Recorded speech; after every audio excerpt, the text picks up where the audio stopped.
Akenya with DK right here on Vocalo Radio 91.1 FM, Chicago's only NPR music station. Oh my gosh, Chicago world. Did you hear those vocals? Did you feel the instrumentation? It was beautiful. And most importantly, man, I have the beautiful vocalist, multi-instrumentalist in the building with me, Akenya. She's here. Hello. Thanks for having me. I'm giving you all the round of applause. Literally. Okay. I wish they could see me. How you feeling first and foremost? You know, it's been some time. You know, so how have you been feeling as of lately? I'm okay. I'm a little stuffed up. I'm dealing with a sinus thing. Sorry, listeners out there. You still sound amazing. Thank you. But yeah, I've been busy. You know, just grinding a lot this year, working on my album. Getting prepared for this New Year's show, working hard to promote this single. So yeah, it's been good. The feedback has been good. So I'm in a good space. That's a great space, right? I mean, outside of the good space, what are some of the challenges so far that you've been facing, you know, as of lately, I would say? Well, as of lately, just health, because I literally had a bad cold that kind of turned into like bronchitis, got over that, and then like had an allergy attack that led to this. I'm like, oh, I can't get a break, but that's okay. But ongoing challenges are just being an independent artist, and like I'm genuinely independent. Like it's me. Like I don't have a team. So is that on purpose? No. No, it's not. I mean, I enjoy the creative autonomy that comes with being independent, but I'm definitely at a point in my career where I'm certainly looking for, you know, who's going to be a part of my team to help take me to that next level.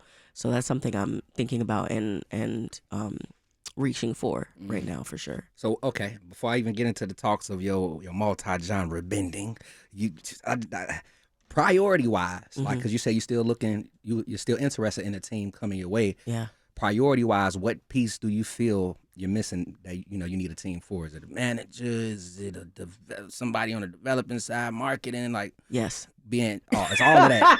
It's all of that. Yes. All of that above. But you're getting the job done. I mean, thank you. On the independent level, you've worked with so many amazing, talented artists, and right on into it, you know, can you tell us about your journey as a multi-genre vocalist, pianist, composer, arranger? Like, girl, you do so much. So how did you develop such a diverse range of musical skills? I think it just all kind of came together. So I always sang, and I got really serious about singing, I'd say around 9, 10.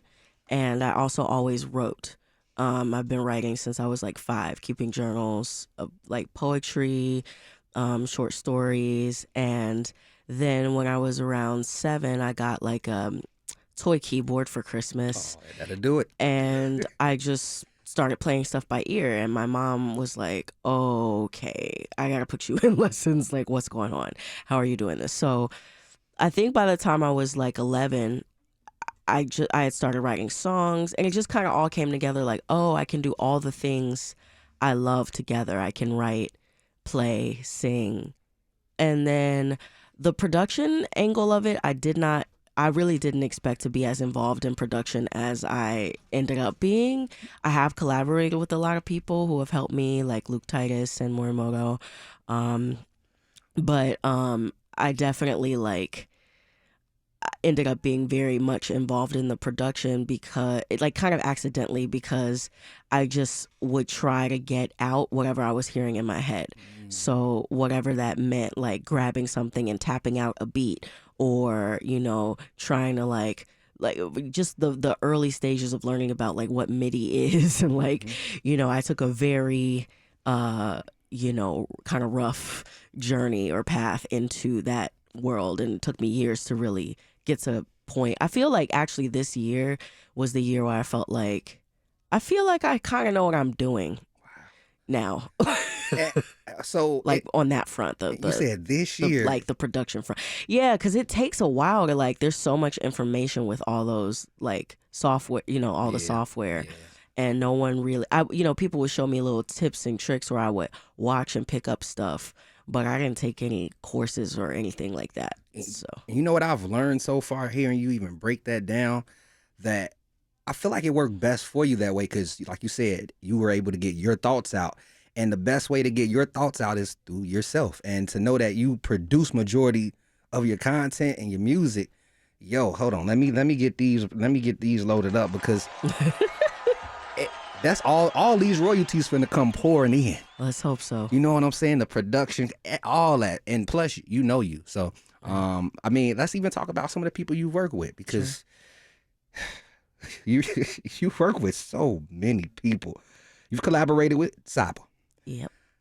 I was just out in St. Louis Sunday for Christmas. You collaborated with Smino. Yep. Chance the Rapper was just here. Yeah, I just missed him. He definitely was like, what, Akenya's coming? So you worked with Chance the Rapper. So like, how have these experiences influenced, your style of music? Like how have working with these people influenced your musical style and your approach? I mean, those were some of my first real experiences being in the studio for real. Like, having to come in and contribute something. And a lot of the time, a lot of those features happen very spontaneously, just pulling up to the studio and being ready and just being like, okay, let me grab the pen or let me pull out my notes app and, get to work. I have a funny story about like the Smino feature I have, Silk Pillows. I literally, the first day I met him, he sent me that track. And then a year later, like we had not gotten back up in the studio. We had not touched it. We had not worked on it. And I was about to leave to do the telephone tour with Noname. And he literally like needed to turn in the album, the project. That was Black Swan, wasn't it? Yeah. So I like came into the studio and just wrote, I think I just did all, wrote it and recorded the main vocals in like 30 minutes. And then we did the telephone show at Metro, and then I came back that night to do backgrounds, and that was it. And then we left for tour the next day. Like, you just have to be kind of ready. Yeah. And I feel like I was fortunate to be around, so many of my peers coming up around the same time. And I was in the mix, because a lot of those people I had met when I was in high school. And so... Wait, what high school did you go to? I went to the Chicago Academy for the Arts. Okay. Not to be confused with Shy Arts. Gotcha. That opened later, which I ended up teaching at later, actually. And then I went away to school. I went to New England Conservatory in Boston, and then came back. And right around the time I came back, everybody was kind of popping off. So it just the timing of it. The timing what's that phrase? Luck is opportunity meets preparedness. Is that how it goes? Oh no, but that sounds good in itself. I feel like that's kind of that's what was on my side around that time. Yeah. I mean, by you mentioning how you are around such a niche group, I mean, everybody that you were around are doing amazing. Amazing work, and you yourself doing amazing work. So thank you. I mean, and you brought us a new single. I did. I ain't gonna play it just yet. Keep people waiting. We got a brand new joint from Make 'em wait on it. It's a treat. Literally, she just gifted us. You know what I'm saying? Something to gift to you all. So you want to stick around for that. I'm gonna jump into a music break, and it's a track that you featured on. Okay. Came out in 2019 from Elton. He released a project called Elevated, and you landed on his single Demons. Oh, we yeah. finna tap into that, and y'all don't go nowhere. Vocalo Radio.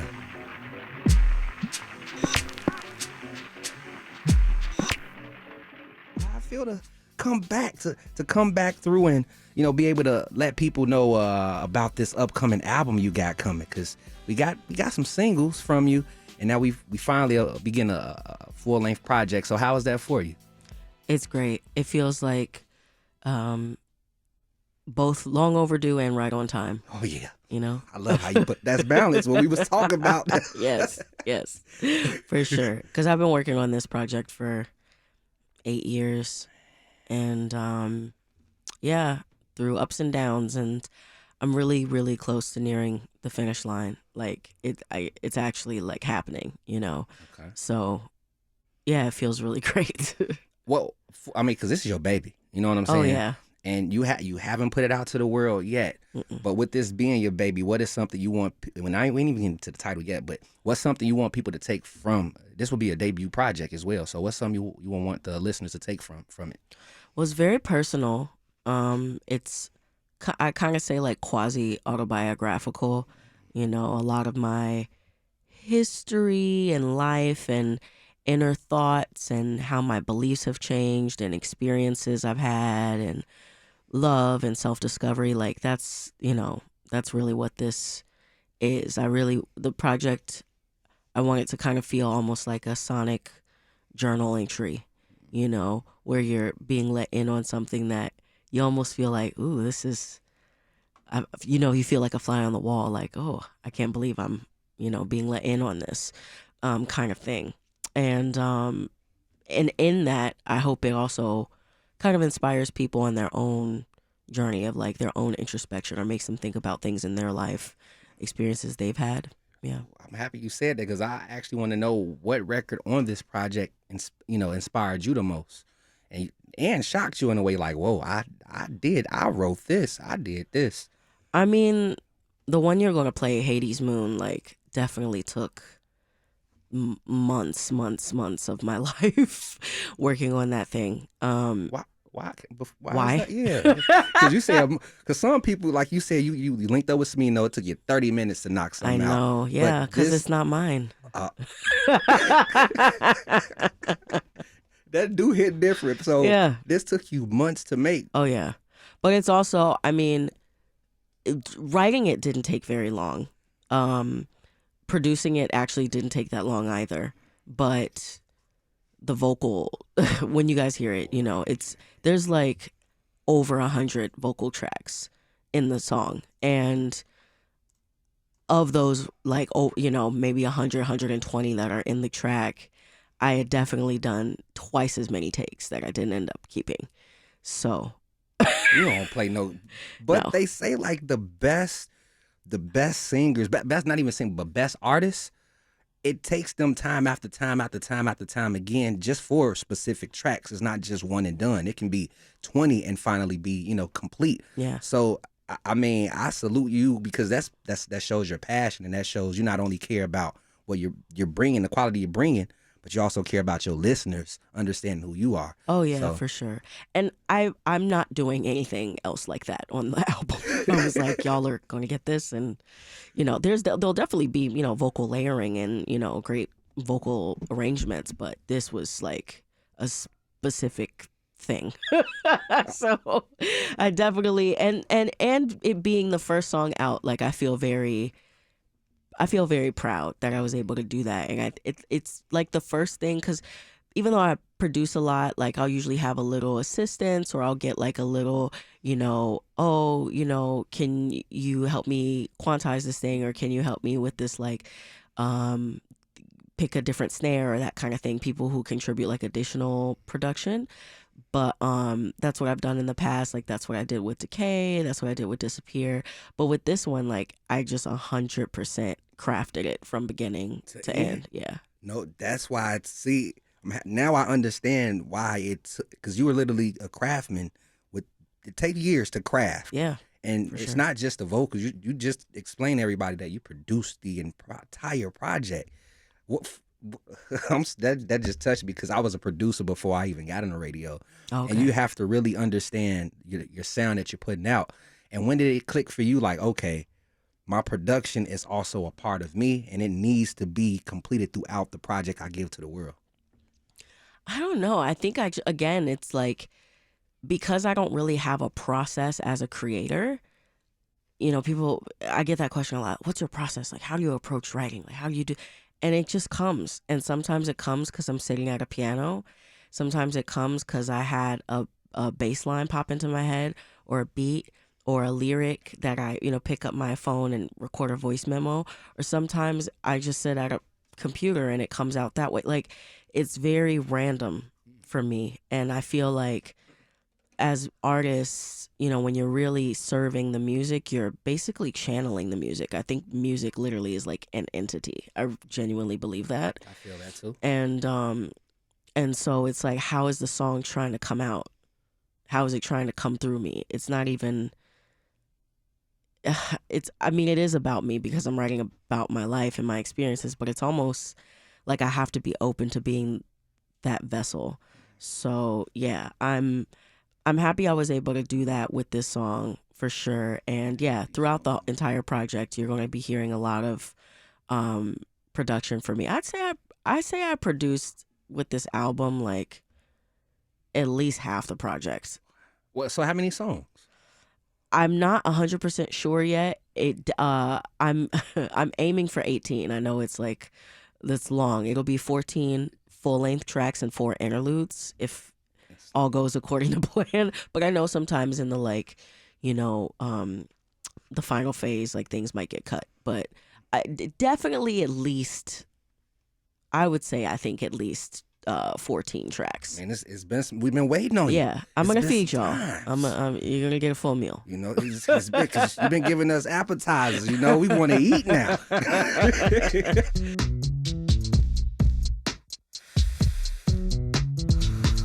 Why the title Hades Moon?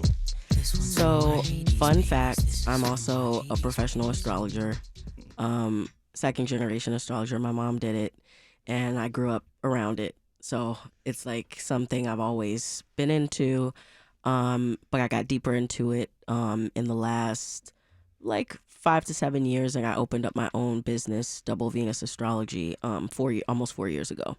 So Hades Moon is like an astrological reference speaking to a placement that I actually have in my own birth chart. Okay. And without getting too into it, because it's actually a very complex concept, a Hades Moon refers to anyone who has Moon in Scorpio or Moon in the 8th house or Moon Pluto aspects. Pluto and Hades are like interchangeable in the mythology. So, and it basically is talking about having like an intense emotional nature, a deep emotional nature, having to deal with combating addictions, obsessions, generational trauma. But if you can face your pain, if you can face your deepest troubles, being able to transmute and transform that into real power. So that's what the song is about. That's deep. Yeah. Even learning that you're an astrologist. Yeah. That's deep within itself. I'm gonna let you put me on blast, all right? Before we get into this title about the album. What do you know about Virgos? Oh Lord. I hope that's a good laugh. Oh my God. You know, it's so funny. So I actually don't have any planetary placements in Virgo in my chart. But Virgos have been, people who are Virgos or with strong Virgo placements have been really instrumental in my life. Like some of the most important relationships I've ever had. Not always the easiest, but definitely some of the most important. Virgo is an earth sign. It's mutable. It's ruled by Mercury.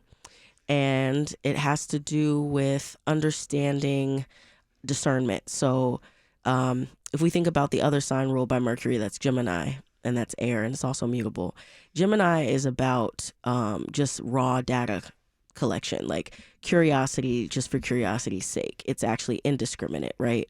But by the time we evolve to Virgo, we are learning to actually be discriminate, to actually be discerning. So understanding morality, understanding where things go in their proper place. This is why you tend to hear that Virgos can be anal or they can be, very particular. It's me. Because that's what you're really learning to do. That's part of, your soul's journey. Service is a large part of the Virgo journey. You do see a lot of Virgos or people with strong Virgo placements who are into education or healthcare or service industry or something where there's a practical application of the information that they've ascertained that actually benefits, their community. So that's in short just a brief synopsis of the Virgo archetype. But there's You was a real astrologist. Yeah, I really did. I just let you put me on blast. I got to put you on blast now before we tap back into this album. What's the sign you stay away from? Oh, it's so much more complex than that because I'm thinking about not just the sun sign. We place a lot of emphasis on that. in our kind of pop mainstream culture, but there's so much more going on. I'm more of a person, like, at this point there are certain like placements or aspects or things in a chart where I'm like, I'm going to try to avoid that. I'm not even thinking, sun sign. But I don't think I've had some interesting connections with Scorpios. Okay. I've had some experiences, and it's funny because I have a lot of Scorpio in my chart. So I think the issue that I end up having is we're almost like out intensifying each other. We're like out intense one-upping. I mean, and think about it. Scorpio is November and Libra is October. Yeah, and that's why like there's so much Scorpio in my chart, because by the time because I'm born like toward the end of Libra season. Gotcha. So things were already transitioning into Scorpio around that time. So yeah. Okay, look, it's Vocalo Radio 91.1 FM. But I love y'all too. I love you. I'm the they call me the Scorpio Whisperer. I see y'all. And she love y'all. I love y'all. Even when it can get really intense. It's Vocalo Radio 91.1 FM, Chicago's only NPR music station. I'm your host, Bekoe. My special guest, Akenya, is live in the building with me. We're discussing a single that I just played, just broke it. It's the lead single off her project. We're finna talk about this title, Moon in the Fourth. Yeah. I think about Moon in the fourth quarter. That's just me. Oh yeah. Does that correlate? I mean, what is the exact meaning? No, but that's dope that you're even thinking about phases. So this is another astrological reference to title. So in astrology, there are houses. It's basically how the chart is divided. It's divided into different sections, almost like like a little piece of so it could pie. be quarters. So it could Yeah, okay. And so the fourth house is at the bottom of the chart and has to do with your roots, has to do with your lineage. It's also the most private part of the chart. It's very dark at that part of the chart. So it's very intimate. And so by naming the project Moon in the Fourth, I do have Moon in the fourth house in my birth chart. And the moon also rules the fourth house, and moon can also connect us to themes of like our deep emotional nature, our mother, our our inner psyche, our conditioning, our habitual patterns, the original unconscious mind. So again, I'm kind of inviting the listener into this very intimate part of my self, of my psyche, of my personhood. And the album, I feel like, explores different forms of intimacy. Okay. So, sometimes you might feel like you're in the room with me, and then you might feel like you've actually slipped into my subconscious mind.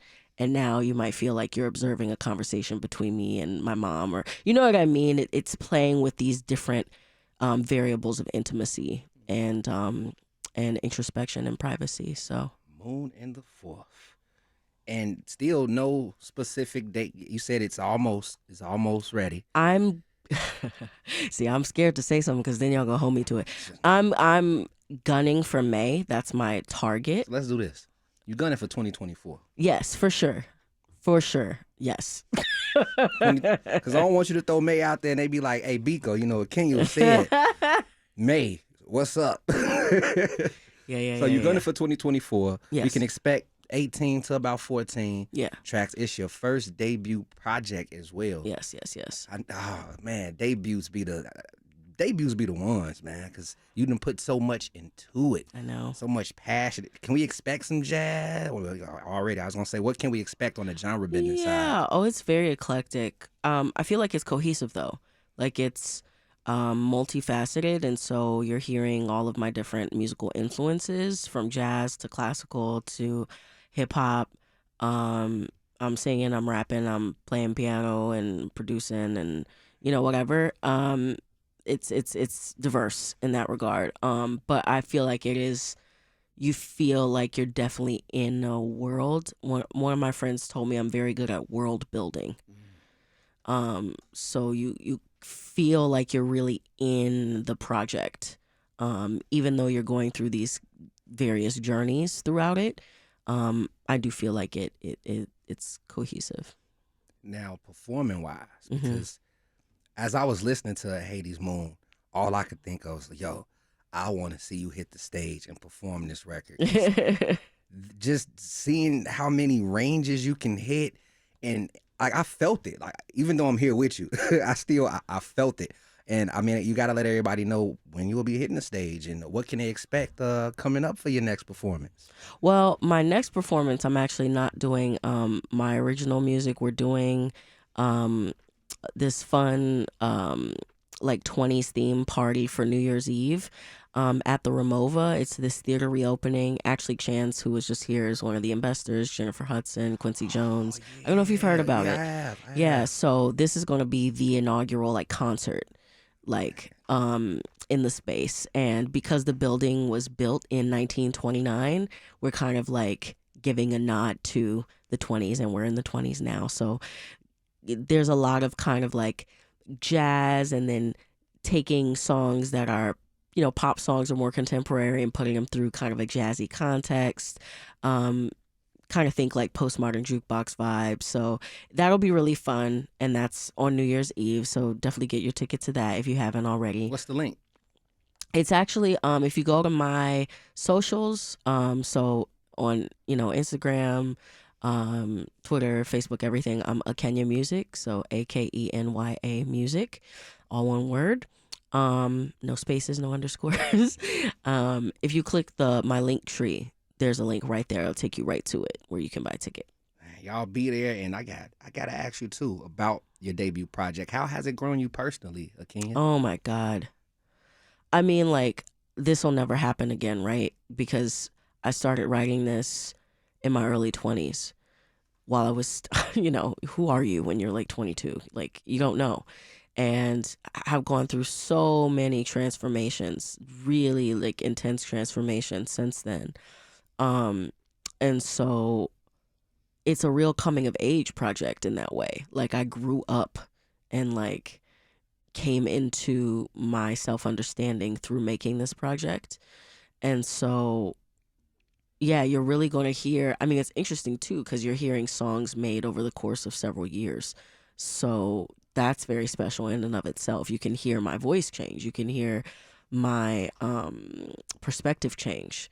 You know, you can hear my musicianship develop across the project. And so, yeah, it's I don't think, I mean, who knows? I don't foresee it taking me another decade to make the next project. I'm already kind of thinking about the next project. That'll probably actually happen That's normally what happens. shortly after. But this was like, you know, I could have done EPs and little small things in between, but there's something very unique about like processing your life and really coming into adulthood through a creative process. So I feel like releasing this, man, there's so many things that I'm even singing about on this album where it's like, I've processed these things. I've worked these things out. Like, I'm ready to release it, literally. I feel like releasing the project will help me release those lessons and really like finalize that I've, you know, graduated to a new phase in my life. So we expecting a new you come 2024. You know what I'm saying? Ashe. Yeah, let people know again where they can find you, and again how they can get tickets to see you perform to cap off this year. Yeah, I'm Akenya Music on basically everything: Facebook, Instagram, Twitter. My website is akenyamusic.com. Yeah, you can see my link tree. It's like Linktree, Akenya Music. I try to keep it, you know, pretty simple. I think the only things where I'm just Akenya is YouTube and SoundCloud and maybe Bandcamp, but you know, That's cool. yeah. It's pretty simple, guys. So yeah, follow me, stay up to date with, you know, things. I'll be releasing more singles leading up to the album, and yeah, come see this show. Tickets tickets are on sale now, so get them while you can.